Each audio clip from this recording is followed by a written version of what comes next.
இளைஞர்கள் கூடுறாங்க, அவங்க உண்மையிலேயே கொள்கை உள்வாங்கிருக்காங்க அப்படின்னு பாக்குறதுக்காக ரொம்ப சிரமப்பட்டு இந்த மாநாட்டுல கலந்துகிட்டேன் அப்படின்னு சொல்றதை விட இந்த மாநாட்டுக்காக போற பாதையே கிட்டத்தட்ட சென்னையில இருந்து 150 கிலோமீட்டர்ல இருந்தா கூட கிட்டத்தட்ட ஒரு 30 கிலோமீட்டரை 4 மணி நேரம் கடந்தோம்.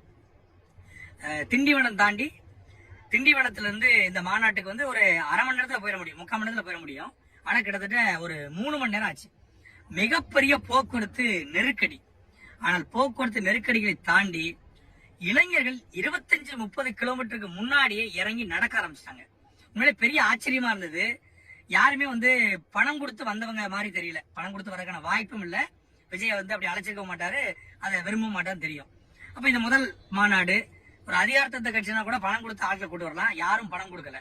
எல்லாரும் உழைக்கிற காசுல தங்களுடைய பகுதியில இருந்து ஒவ்வொரு தொகுதியில இருந்து ஒரு குறைந்தபட்சம் 100ல இருந்து 200 வாகனங்கள், பேருந்தா இருக்கலாம், இந்த 407 வண்டியா இருக்கலாம், அப்புறம் வந்து நிறைய டெம்போ டிராவலர்ல, இந்த குட்டியான சொல்லக்கூடிய டாடா ஏஸ்ல, இருசக்கர வாகனங்கள் வரக்கூடாது சொல்லி இருசக்கர வாகனங்கள்ல காவல்துறை கணக்குப்படி 8 லட்சம் பேர் வந்ததா சொல்றாங்க. எனக்கு தெரிஞ்சு 10ல இருந்து 12 லட்சம் பேர் வந்திருக்கலாம். ஏன்னா இப்ப மாநாடு கிட்டத்தட்ட 6:45 முடிஞ்சிருச்சு. இவன் நான் பேசிட்டு இருக்கும் போது 7:45.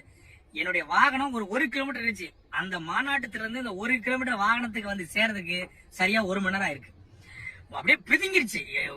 ஏன்டா வந்தோம் அப்படிங்கிற நிலைமை கூட தள்ளப்பட்டுச்சு. அவ்வளவு ஜன நெருக்கடி. ஆனா எல்லாரும் வந்து ஒரு பெரிய உற்சாகத்தோட இருந்தாங்க.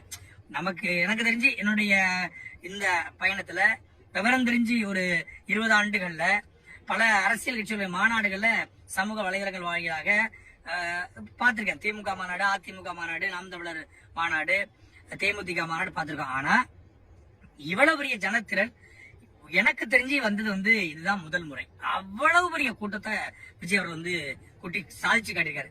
இந்த மாநாட்டுல சின்ன சின்ன அசம்பாவிதங்கள் நடந்திருக்கிறது, தள்ளுமுள்ளு நடந்திருக்கிறது, அதெல்லாம் வேற.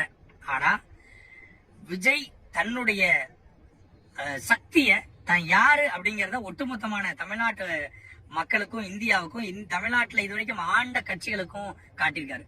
ஒரு பெரிய சவாலை வென்று காட்டியிருக்காருன்னு சொல்லலாம். அவ்வளவு பெரிய ஒரு எனர்ஜியை வந்து கொடுத்தாரு.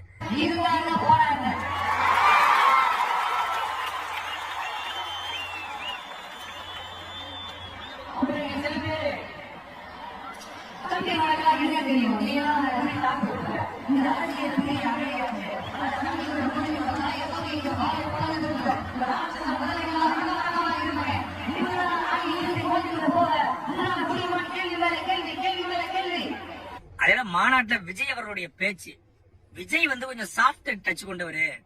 ஆனா என்ன பேச போறாரு